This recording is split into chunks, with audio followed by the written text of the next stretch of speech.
નમસ્કાર, હું આદર્શ છું. વેલકમ ટુ આદર્શ education society. Standard 10th, subject science, chapter 7, control and coordination. So, dear students, today we will learn different plant hormone help to coordinate the growth, development, and response to the environment. Today we'll learn about the plant hormone. See, different plant hormones help to coordinate for the growth and development and response to the environment. So we'll see what are those hormones. See now, what do you mean by hormones? Hormone is a chemical substance. Okay. See, dear students, different plant hormones, they are synthesized at places. Say they are produced at the places away from where they act. Where they are acting, it is away from that. The production will be somewhere and acting will be somewhere, and simply diffuse to the area of the action. So this way the hormones are, what do you think, influencing the places. Now let us take an example. When growing the plants, see, when the plants are growing, the plants detect the light. See, when plants are growing, identifying the light, it will be moved towards the light. A hormone called auxin. So this auxin, see, this auxin is called as, this hormone is called as auxin, AUXI. For growing the plants, detecting the light, a hormone called as auxin it prepared or produced at the shoot tip. Say like this, plants hormone at the shoot of the tip will be producing at the shoot tip and helps the cells to grow longer and helps the plants to grow longer or cells to grow longer. When the light is coming from one side of the plant and auxin diffuses toward the shady side of the shoot.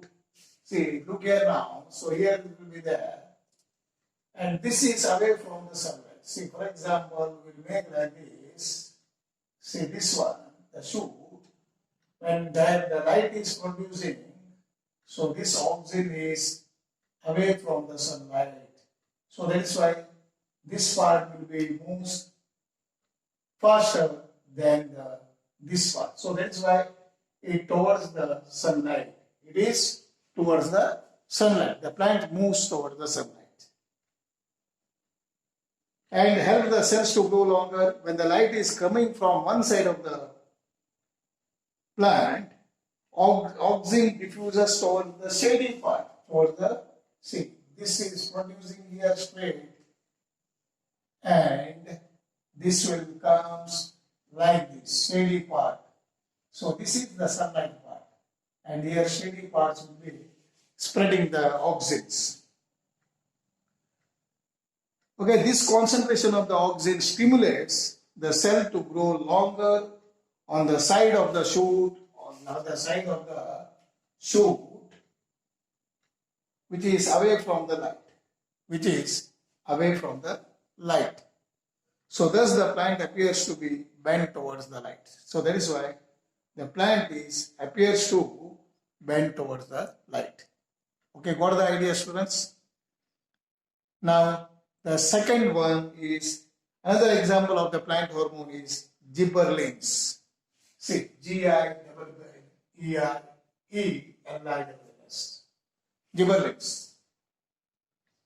And in this, auxins, you know that this auxins helping the growth of the, and this gibberellins help the growth of the stem. So this one is helping for growth of the growth of the stem.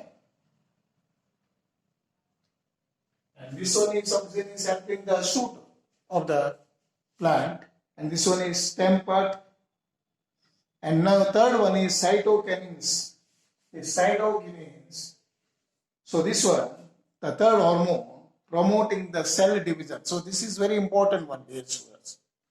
Many times asking in the examination, this cytokinins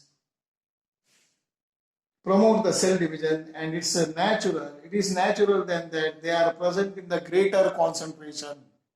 They are present in the greater concentration where the areas of the rapid cell division takes place.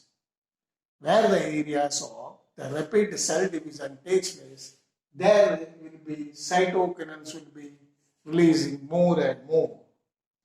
So here, now you will see that such as fruits and seeds.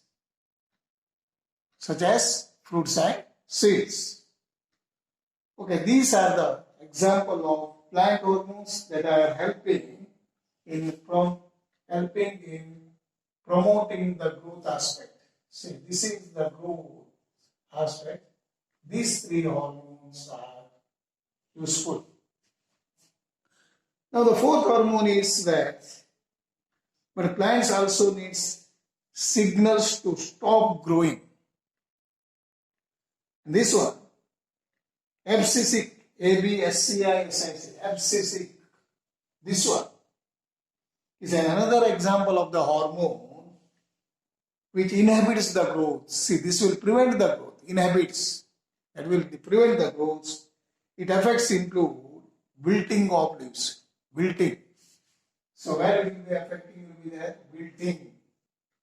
Means droop, you are saying droop of leaves, wilting of leaves. Okay, so these are all the plant hormones. Okay, students. Now we will discuss hormones in the animals. Now, see how are such chemical or hormonal means of information transmission used in the animals. How these hormones communicated with the one place to the other place. What do some animals, for instance, for example, here given squirrels experiences when they are scarcity situation, when they are in the dangerous or afraid situation, what they will do? Their bodies have to be prepared for either fighting or running. Either fighting or running away. Both are very complicated activities. See, both are very complicated activities. So they will use a great deal of energies. You know that for the energy, oxygen supply will be there. Glucose should be broken down. So great deal of energy in the controlled ways. So it should be in the controlled ways. So many different tissues or tissue types will be used and their activities integrated together in these actions. So many tissues will be used and their activities is integrated togetherly for doing these actions. However, the two alternative activities, one is fighting or running, are also quite different. So there is a situation in which some common preparations can be usefully made in the body. So these preparations should ideally make it easier to either activity in the near future. How would be this achieved? How it will be achieved for this? If the body designed the squirrel relayed only the electrical impulses through the nerve cells, electrical impulses, the range of the tissues inspected to prepare for coming activity would be limited. Here the activity instructions would be limited. On the other hand, if a chemical signal were to be sent as well as it would reach all the cells of the body and provide the wide range of changes it used to be in itself. So here, chemical releases or hormones will be required for this. So this is done in many animals, including the human beings,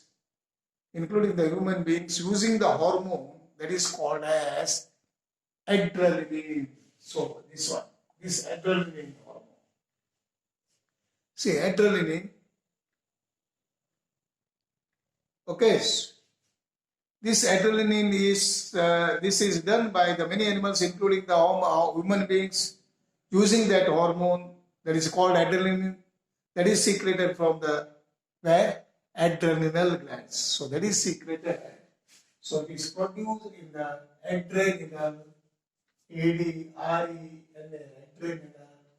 glands. See, this is prepared in the adrenal glands. Okay. And then adrenaline is secreted directly into the blood and carried into different parts of the body. So you know that these are all endocrine glands. So endocrine glands have ductlessness. It is diffuses through the blood from the production will be somewhere and action will be somewhere. So through that. And another one is exocrine gland. Exocrine glands. So this there duct will be there for passing from the releases of the substances. So this one is endocrine glands. Here ductless glands are same. Okay.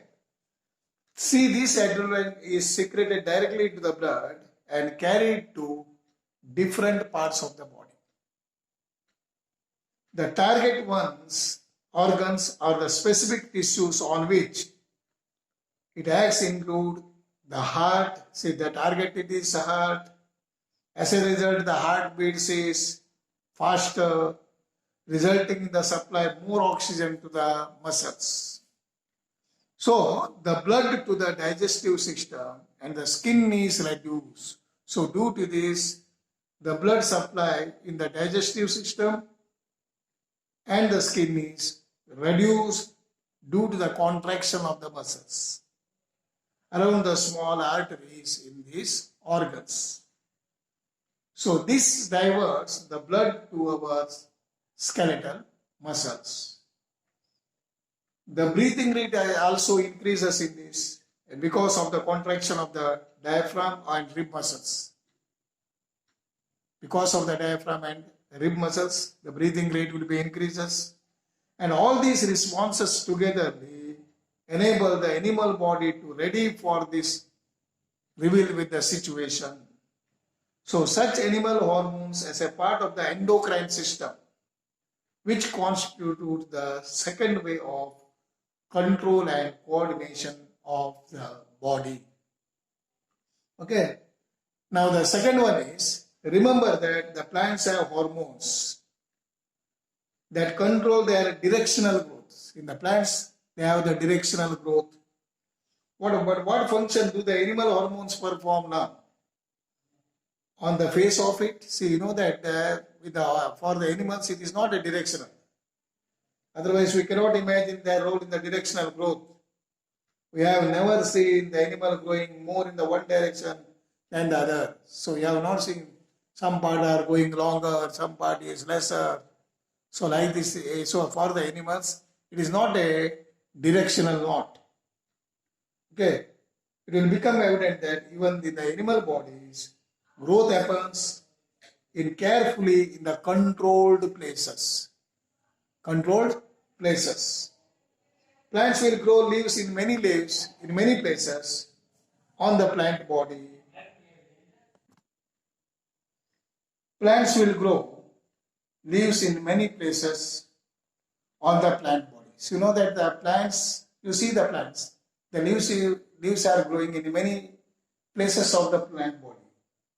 For example, but we do not grow fingers. See, the fingers will not grow on our bodies.